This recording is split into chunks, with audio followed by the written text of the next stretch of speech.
முட்டையெல்லாம் உடச்சி ஊற்றி ஒரு ஆரோக்கியமான பூண்டு குழம்பு எப்படி செய்யலான்னு வாங்க பார்க்கலாம். அதுக்கு ஃபஸ்ட்டு வந்து ஒரு பவுடர் அரைக்கணும். அது என்னென்ன இன்க்ரீடியன்ட்ஸ் தேவைன்னா, மல்லி வந்து 2 ஸ்பூனு, வரமிளகாய் வந்து 2. ஃபஸ்ட்டு இது 2யும் போட்டு நல்லா ட்ரை ரோஸ்ட் பண்ணிக்கோங்க.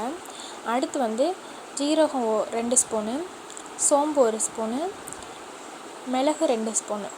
இது எல்லாத்தையும் ஒன்றா போட்டு நல்லா ட்ரை ரோஸ்ட் பண்ணிக்கோங்க. ஆறுனதுக்கப்புறமா ஒரு மிக்ஸி ஜாரில் போட்டு நல்லா ஃபைன் பேஸ்ட்டு அரைச்சிக்கோங்க. அடுத்து வந்து இந்த குழம்புக்கு வந்து நம்ம நல்லெண்ணெய் தான் சேர்க்கணும். 250 ml நல்லெண்ணெய் சேர்த்துருக்கேன். அதோட வந்து ஒரு வெங்காயம் அதையும் சேர்த்துட்டு நல்லா கோல்டன் ப்ரௌன் கலர் ஆகணும், அது வரைக்கும் நல்லா வதக்கிக்கோங்க. கருவேப்பிலையும் சேர்த்து நல்லா வதக்கிக்கணும்.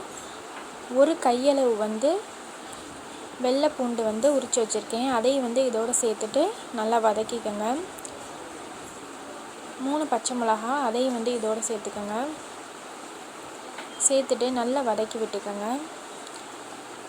நெக்ஸ்ட்டு வந்து ஒரு தக்காளி அதையும் கட் பண்ணி வச்சுருக்கோம், அதையும் வந்து இதோடு சேர்த்துட்டு நல்லா வதக்கிக்கணும். பூண்டு வெங்காயம் எல்லாம் வந்து நல்லா வதங்கணும். 1 ஸ்பூன் வந்து மஞ்சள்தூள் சேர்த்துருக்கோம், அதையும் சேர்த்துட்டு நல்லா வதக்கிக்கோங்க. பேஸ்ட் வந்து நம்ம அரைச்சோம்ல அந்த பேஸ்ட்டையும் இதோடு சேர்த்து நல்லா வதக்கிக்கணும். நல்லா வந்து கலந்து விட்டுக்கோங்க. இது எல்லாம் நல்லா வெந்து எண்ணெய் பிரிஞ்சு வர அளவுக்கு நல்லா வேகணும்.